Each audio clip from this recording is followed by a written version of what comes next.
Hi everybody, good morning.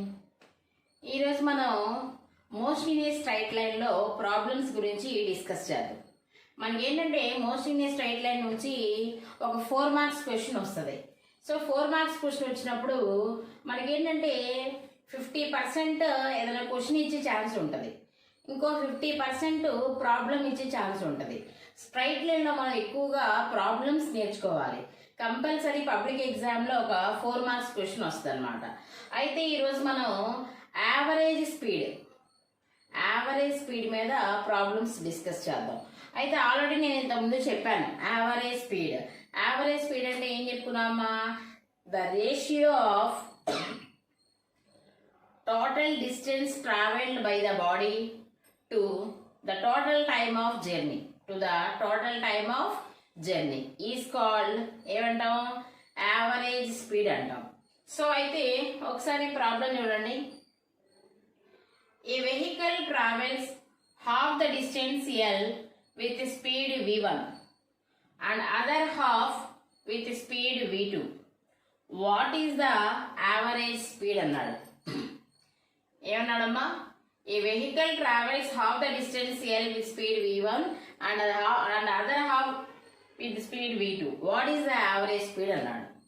అయితే for ఎగ్జాంపుల్కి మనం ఏమనుకుందామంటే, ఏదో ఒక వెహికల్ ఏ పాయింట్ నుంచి బి పాయింట్కి, ఏ నుంచి బికి ట్రావెల్ చేస్తుందమ్మా. ఏ నుంచి బికి ట్రావెల్ చేస్తున్నప్పుడు ఈ టోటల్ డిస్టెన్స్ ఏకి బికి, the distance between A and B ఎంత అంటే ఎల్ అనుకుందాం. So distance between A and B ఎంత, ఎల్ అనుకుందాం. అయితే ప్రాబ్లంలో ఏమన్నాడంటే first half of the distance with speed V, total distance ఎంత ఎల్, అందులో half of the distance v1 స్పీడ్తో వెళ్ళింది, మిగిలిన half of the distance v2 స్పీడ్తో వెళ్ళింది అన్నాడు. So half of the distance అంటే టోటల్ డిస్టెన్స్ ఎంత ఎల్, అందులో హాఫ్ అంటే ఎంత l/2. హాఫ్ అంటే ఎంతమ్మా l/2. సో ఇక్కడ ఎక్కడో తీసుకున్నాం పాయింట్, ఇది half of the distance. So l/2 distance travel చేయడానికి ఎంత స్పీడ్తో వెళ్ళింది, v1 స్పీడ్తో వెళ్ళింది. ఎంత స్పీడ్తో వెళ్ళిందమ్మా, v1 స్పీడ్తో వెళ్ళింది. మిగిలిన half of the distance travel చేయడానికి అది v2 స్పీడ్తో వెళ్ళింది. ఇదే కదా మనకి ఒక వెహికల్ ట్రావెల్ చేస్తుంది, ఏ నుంచి బి వరకు ట్రావెల్ చేస్తుంది. ఎంత డిస్టెన్స్ అంటే L. First half of the distance v1 స్పీడ్తో వెళ్ళింది, next half of the distance v2 స్పీడ్తో వెళ్ళింది. అయితే యావరేజ్ స్పీడ్ ఎంత అన్నారు. ఏమన్నారమ్మా, యావరేజ్ స్పీడ్ ఎంత అన్నారు. అయితే మనకి యావరేజ్ స్పీడ్కి ఒక ఫార్ములా ఉంది. ఏంటిది, average speed is equal to, average speed formula ఏంటమ్మా, total distance by total time. Average speed formula ఏంటమ్మా, total distance by total time. So నేను యావరేజ్ స్పీడ్ని ఇలా రాసుకుంటున్నా, యావరేజ్ స్పీడ్ అనమాట, వి యావరేజ్. మీకు మళ్ళీ ఒక డౌట్ రావచ్చు, స్పీడ్ అంటే ఎస్ కదా, వి రాస్తే వి అయినా తీసుకోవచ్చు మనం. So average speed is equal to total distance అన్నాడు. టోటల్ డిస్టెన్స్ అంటే ఫస్ట్ మనకి ఏమైంది, first half of the distance, next half of the distance కదా వెళ్ళింది. లేదు అంటే మీరు ఏమనుకుంటారు, ఓకే ఇలాగే తీసుకోండి. First half of the distance ఎంత l/2, next half of the distance l/2. Total distance అంటే l/2 by, so total time అన్నాడు. అయితే ఒకసారి చూడండి, ఇక్కడి నుంచి ఇక్కడికి వెళ్ళడానికి దీనికి t1 టైం పట్టింది, ఇక్కడి నుంచి ఇక్కడికి వెళ్ళడానికి దీనికి t2 టైం పట్టింది. మీరు ఇక్కడ ఏం తీసుకుంటారంటే ఈజీగా ఏబిసి తీసుకోండి. ఏ నుంచి బికి వెళ్ళడానికి t1 టైం పట్టింది, బి నుంచి సికి వెళ్ళడానికి t2 టైం పట్టింది. సో టోటల్ టైం అన్నారు కాబట్టి నువ్వేం చేస్తావు, t1 plus t2. So we average is equal to l/2 plus l/2 by మనకి టైం ఏమన్నా ఇచ్చాడమ్మా ప్రాబ్లంలో? టైం ఏమీ ఇవ్వాల. సో వెలాసిటీసే ఇచ్చారు, స్పీడ్స్ ఇచ్చారు, స్పీడ్ v1 v2 అని.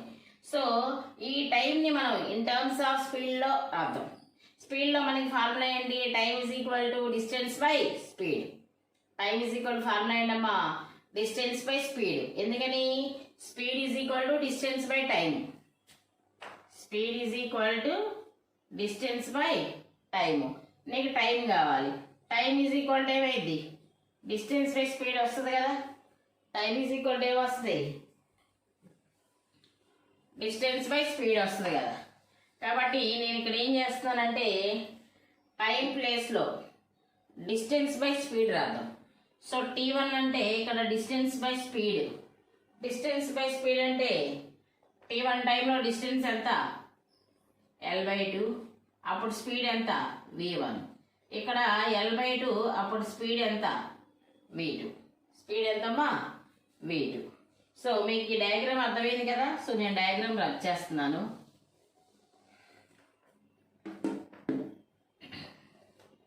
పైన l/2 ప్లస్ l/2. సో నేను ఇక్కడ ఏం చేస్తున్నానంటే l/2 కామన్ తీసా. ఇక్కడ ఏముంటుంది? ఇక్కడ 1 + 1. ఇందులో l/2 కామన్ తీస్తే 1, ఇక్కడ l/2 కామన్ తీస్తే 1 బై ఇక్కడ l/2, ఇక్కడ l/2 నేనే ఉంది, ఇందులో కూడా l/2 కామన్ తీద్దాం. సో నేను l/2 కామన్ తీసి ఇక్కడ ఏమి మిగిలింది? 1/v1 plus 1/v2. l/2 cancel. So ఇక మనకి ఏం మిగిలింది? v యావరేజ్ ఇజ్ ఈక్వల్ 1 + 1 ఎంతమ్మా? 2. 2/1/v1 plus 1/v2. సో 2 నేను దీన్ని ఎల్సిఎం కడుతున్నా. ఎల్సిఎం ఎంత? v1 v2. ఎల్సిఎం ఎంతమ్మా? v1 v2. So v1 v2 అనేది ఎల్సిఎం అయితే v1 పోతే మిగిలింది ఏంటి? v2. ఇక్కడ v2 పోతే మిగిలింది ఏంటి? v1. So v average is equal to ఈ v1 v2 పైకి వెళ్ళిద్దిగా, అప్పుడు ఏమైంది? 2v1 v2 by v1 plus v2. v average is equal to 2v1 v2 by v1 plus v2. ఈ ఫార్ములాని మనం ఆబ్జెక్టివ్లో ఎక్కువగా యూజ్ చేస్తాం ప్రాబ్లమ్స్లో. ఇది బాగా గుర్తుపెట్టుకోవాలి. సో ఈ ఈక్వేషన్ ఎప్పుడు వస్తుంది? ప్రాబ్లం ఎప్పుడు వస్తుంది? A vehicle travels first half of the distance l with speed v1 and other half with the speed v2. What is the average speed అన్నాడు. So average speed is equal to total distance by total time. So average speed is equal formula total distance అంటే ఏం రాస్తాం? l/2 l/2 plus l/2 by total time t1 plus t2. టైంని మనం in terms of distance వెలాసిటీలో రాసుకున్నాం. Time అంటే distance by speed. So l/2 by v1 plus l/2 by v1. l/2 common తీసాం, ఇక్కడ l/2 common తీసి క్యాన్సిల్ చేసాం. ఇక మిగిలింది 2. 1/v1 plus 1/v2. ఈ దీనికి ఎల్సిఎం కడితే నీకు చివరిలో v average is equal to ఏమొచ్చింది? 2v1 v2 by v1 plus v2. So average speed formula ఏంటమ్మా? v average is equal to 2v1 v2 by v1 plus v2. 2v1 v2 by v1 plus v2. ఇదేంటంటే ఎప్పుడైనా ఒక్కొక్కసారి 2 marks కూడా అడుగుతాడు problem. Straight లైన్లో 2 marks కూడా అప్పుడప్పుడు అడుగుతాడు. కాబట్టి ఇది కంపల్సరీ నేర్చుకోవాలి. నెక్స్ట్ వచ్చేసి ఇంకో ప్రాబ్లము 4 మార్క్స్ ప్రాబ్లం. సేమ్ ఇదే మోడలు, కొంచెం మారుతుంది.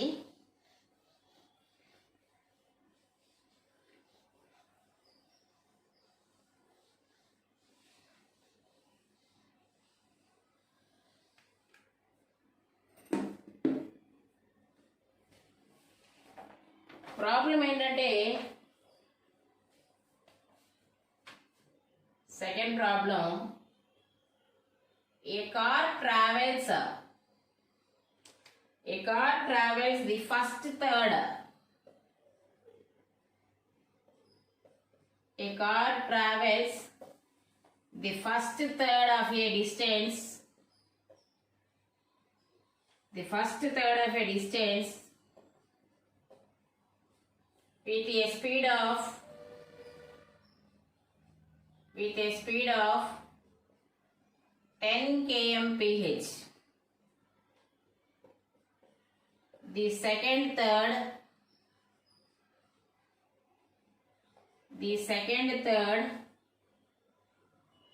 20 kmph, and the last third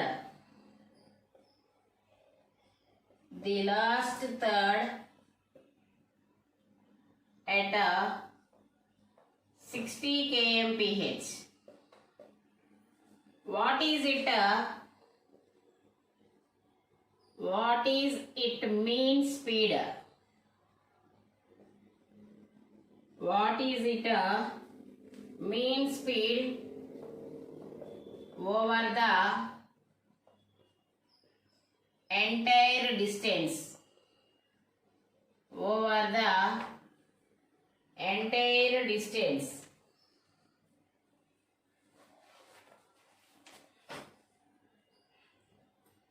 చూడండి ఒకసారి, మనకి సెకండ్ ప్రాబ్లం ఏమన్నాడంటే సేమ్ అదే model. A car travels the first third of a distance with a speed of 10 kmph. ఇందాక ఏమన్నాడంటే ఫస్ట్ హాఫ్ సెకండ్ హాఫ్ అన్నాడు ప్రాబ్లంలో. ఇప్పుడు ఏమంటున్నాడంటే first third of a distance with a speed of 10 kmph, the second third 20 kmph, and the last third 60 kmph. What is the mean speed over the entire distance? మనకి average speed అన్నా mean speed అన్నా ఒకటే. మీకు already అర్థమైపోయి ఉంటుంది. ఇందాక first half second half అంటే ఏం చేసాము, టోటల్ డిస్టెన్స్ ఎల్ తీసుకొని L/2 అని తీసుకున్నాం. V1 V2 తీసుకొని ఫార్ములా వచ్చింది. ఇక్కడ వాల్యూస్ ఇచ్చాడంటే ఫార్ములా డెరైవ్ చేసుకొని ఆ వాల్యూస్ మనం సబ్స్టిట్యూట్ చేయాలి. సో ఫార్ములా వచ్చేసి మనం ఇందాక ఎలా అయితే చేసామో అలాగే ఫార్ములా డెరైవ్ చేయొచ్చు. ఎలాగా అంటే ఒకసారి చూడండి, ఇందాక చెప్పుకున్నట్టే మెయిన్ స్పీడ్ కదా. So average speed is equal to formula ఏంటమ్మా, total distance by total time. Total distance by total time. ఇది మనకి వాడిచ్చిన ఫస్ట్ మనం వాడిచ్చిన డేటా రాసుకున్నది లాస్ట్లో రాసుకుందాం. ఇప్పుడు చూడండి, V average is equal to total distance అంటే డయాగ్రామ్ డ్రా చేసుకుందాం ఇందాకట్లాగానే. ఇక్కడ first third second third last third అన్నాడు. ఫర్ ఎగ్జాంపుల్ ఇది ఏ ఇది డి అనుకుంటున్నా, ఎందుకంటే చూడండి టోటల్ డిస్టెన్స్ ఎస్ అనుకుందాం అమ్మా. ఏ నుంచి బికి వెళ్ళడానికి దానికి S/3 డిస్టెన్స్ ట్రావెల్ చేస్తాం. A to B, B to C ఇంకో S/3, సి టు డి ఇంకో S/3. ఒకసారి చూడాలిరా, వెహికల్ అనేది ఎక్కడి నుంచి ఎక్కడ ట్రావెల్ చేస్తుంది, ఏ నుంచి డి వరకు వెళ్ళాలి వెహికల్. సో ఏ నుంచి డి వరకు డిస్టెన్స్ ఎంత, ఎస్ అనుకున్నాం. అయితే ఫస్ట్ థర్డ్ V1 స్పీడ్తో వెళ్ళింది, సెకండ్ V2, థర్డ్ వచ్చి V3. మనం దీన్ని 3 పార్ట్స్ చేసాం కాబట్టి S/3 అక్కడ speed V1 V2 V3. So ఇందాకట్లాగానే ఏ నుంచి బికి వెళ్ళడానికి పట్టిన టైం ఎంతమ్మా, ఇక్కడ T1 టైం పట్టింది, T2 టైం పట్టింది, ఇక్కడ T3 టైం పట్టింది. సో ఇప్పుడు ఫార్ములా ఏం రాస్తారు చెప్పండి మీరే. టోటల్ డిస్టెన్స్ అంటే ఏం రాస్తారు, S/3 plus S/3 by time అంటే ఏం రాస్తారు, T1 plus T2 plus T3. So S/3 common తీసేద్దాం, 1 ప్లస్ 1 బై T1 T2 T3ని ఎలా రాసుకుందాం, ఇందాక రాసుకున్నట్టే డిస్టెన్స్ బై స్పీడ్. అంటే T1కి ఏమొస్తుంది, S/3 by V1, S/3 by V2, S/3 by V3 వచ్చింది. ఇప్పుడు నెక్స్ట్ స్టెప్లో కింద కూడా S/3 మనం ఇది డయాగ్రామ్ ఓకే కదా. S/3 కామన్ తీద్దాం. S/3 ఏం చేద్దామమ్మా, కామన్ తీద్దాం. అప్పుడు ఏమవుతుంది, V average is equal to పైన S/3 1 + 1 + 1 ఎంత 3 బై S/3 కామన్ తీస్తే 1/V1 + 1/V2 + 1/V3. S/3 cancel. ఇక 3/1/V1 + 1/V2 + 1/V3 మిగిలింది. ఇప్పుడు వీటికి ఎల్సిఎం కడదాం. సో ఎల్సిఎం కడితే మనకి ఏమవుతుంది, V average is equal to 3 LCM ఎంతమ్మా, V1 V2 V3 అనేది ఎల్సిఎం. ఫస్ట్ ఇది తీసుకుందాం. V1 పోతే ఏం మిగిలిద్ది, V2 V3 ప్లస్ తర్వాత V2 పోతే ఏం మిగిలిద్ది, V1 V3 ప్లస్ V3 పోతే ఏం మిగిలిద్ది, V1 V2. ఈ బైలో ఉన్నది పైకి వెళ్ళిద్దిగా, అంటే అప్పుడు ఏం చెప్పచ్చు, వి యావరేజ్ ఇజ్ ఈక్వల్ టు ఏం రాయించామా మనం, 3V1 V2 V3 by V2 V3 plus V1 V3 plus V1 V2. This is the formula for main speed. మనం ఇంకా ప్రాబ్లం కంప్లీట్ చేయలా, జస్ట్ డైరెక్ట్ మనం ఈ ఫార్ములా కూడా వేస్ట్ చేసేయచ్చు. కాకపోతే ఈ ఫార్ములా ఎలా వచ్చిందో మీకు తెలియడం కోసం నేను డెరివేషన్ చేశాను. ఆల్రెడీ ఇందాక ప్రాబ్లంలో చెప్పుకున్నాం కదా. అదేవిధంగా ఇప్పుడు మెయిన్ స్పీడ్ కనుక్కోవాలని నువ్వు ఫార్ములా ఏం వేసుకోవాలి, 3V1 V2 V3 by V2 V3 plus V1 V3 plus V1 V2. So ఇప్పుడు మనకి ఫార్ములా వచ్చేసిందిగా, ఈ ఫార్ములాని బట్టి నువ్వు క్యాలిక్యులేషన్ చేద్దాం. సో ఇప్పుడు ఒకసారి చూడండి.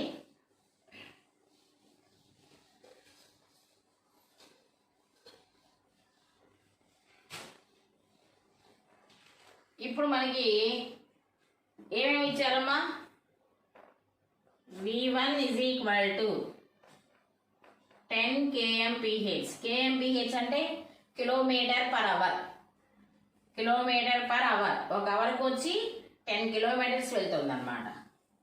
అదేవిధంగా V2 ఎంత, 20 kmph. V3 వచ్చి 60 kmph. సో మెయిన్ స్పీడ్కి ఇప్పుడు ఫార్ములా డిరైవ్ చేసాం కదా మనం ఇందాక. మెయిన్ స్పీడ్ ఏంటమ్మా, 3V1 V2 V3 బై ఏం రాయాలి, V2 V3 plus V1 V3 plus V1 V2.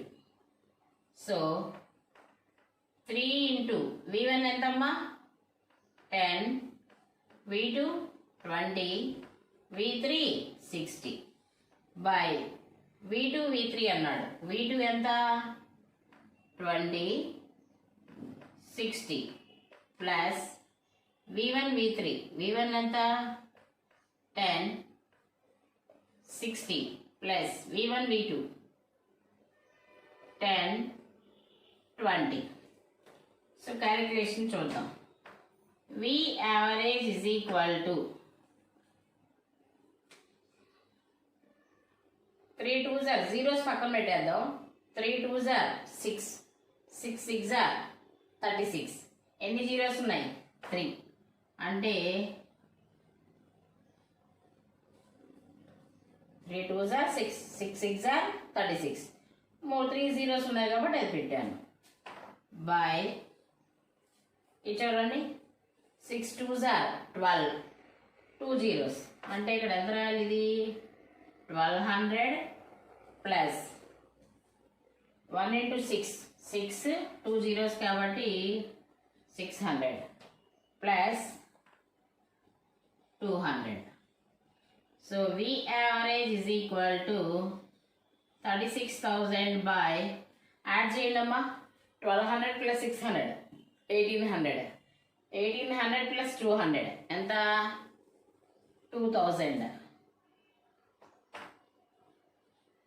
3 zeros cancel. ఈ 236లో 18 times. So V average is equal to 18. మనకి అన్నీ ఎందులో ఉన్నాయి, KMPHలో ఉన్నాయి కదా. సో మీన్ స్పీడ్ ఏం రావాలి 18 kmph. So mean speed of the vehicle ఎంత అంటే 18 kmph. మనం ఇందాక చెప్పుకుంది 2 మార్క్స్ ప్రాబ్లం, ఇది వచ్చేసి 4 మార్క్స్ ప్రాబ్లం. మీరు ఫార్ములా డెరైవ్ చేసైనా చేయొచ్చు, లేదు మీకు ఫార్ములా డెరైవ్ చేస్తే ప్రాసెస్ ఎక్కువ అవుతుంది అనుకుంటే v1 v2 v3 given data రాసేసి వై నో దట్ అని చెప్పేసి ఫార్ములా రాసేయాలి. ఫార్ములా రాసేసి వాల్యూ సబ్స్టిట్యూట్ చేసి ఆన్సర్ చేసేయచ్చు. ఓకేనా? Thank you.